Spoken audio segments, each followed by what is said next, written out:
ABC has released its lengthy interview with Donald Trump. And now, of course, the part of that interview that got the most attention was when Trump said that he would look at opposition research from a foreign government and maybe wouldn't even report that to the FBI. But there were other tidbits from the interview that are worth mentioning.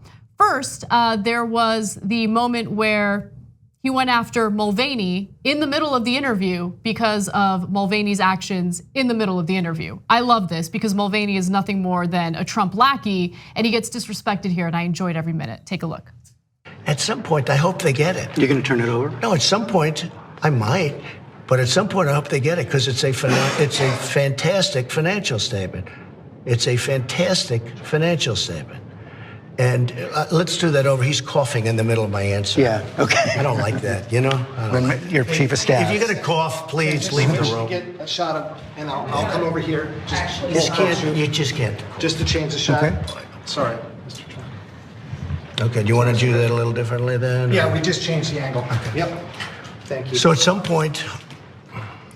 point, I look forward to, frankly, I'd like to have people see my financial statement because it's phenomenal. There might be one person who I dislike more than Donald Trump, and that person is Mick Mulvaney. And the reason why, look, there are many reasons to dislike Trump, but Mulvaney is laser focused on doing away with regulations that protect American consumers. When he was leading the Consumer Financial Protection Bureau, he effectively dismantled it, which is a complete and utter disaster because again, the Consumer Financial Protection Bureau is meant to protect consumers against loan shark behavior, against these payday lenders, but these are the people who fund Mulvaney's campaigns. So as a result, he looks out for them time and time again. I dislike Mulvaney, and I loved watching that clip.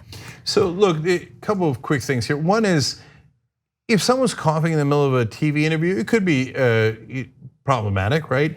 But the way a decent person handles it is, hey Mick, man, I know you got a cough, but can you step outside for a second? Because I don't want it to get on camera, but thanks, brother, appreciate it, right? Or, hey, I don't like coughing. I don't like anything that is human, okay? I don't like that. I don't like that. Now we're gonna redo that because I was talking about my fantastic financial statements. By the way, the substance of it, this is so funny because I'm about to cough. Kick me out. I don't like that. I don't like that. You need to leave the room. We're in the middle of this story. It happens all the time. Should we take this again? Let's take it again. Actually, I can't believe. How's this for ironic? Anyway, so on the substance of it, he does not have fantastic financial statements. But I love that he's saying that he would be willing to release them. Have at it, Hoss. He says, I would love to. They're phenomenal, but my lawyers won't let me. Really? You get led around by the nose by your lawyers? Okay, it's such a pathetic excuse. Now, last thing about it is, about this in particular is, I don't know, man, I'm a little uncomfortable with ABC releasing the behind the scenes footage. Because this is one of the few times where ABC has done something that I've absolutely loved. Have at it. I know, but releasing him doing a retake, I don't know, it's a little iffy. That's all I'm saying. No, I disagree. Because it makes him look fake, and that's not fair to him because they do that all the time in the interviews. Are you kidding me right now? The media has been needlessly, they just regurgitate things that Trump says, right? They have essentially created this presidency. They have paved the road, paved the way for Donald Trump with all the free advertisement during the 2016 election. And no, I'm sorry. I love this. Okay, he's on the record, he's on tape, he knows he's on the record, he knows he's on tape. There's nothing in, as far as I know, any type of documentation that both parties signed indicating that the retakes are off limits. So no, I'm done. I love this. All right, I hear you. I think, look, ABC's been one of the better media organizations about this. And I know that he's on the record, and so he should know that they could do that. I think normal etiquette is that you don't. I guess they thought it was newsworthy how disrespectfully he treats his staff.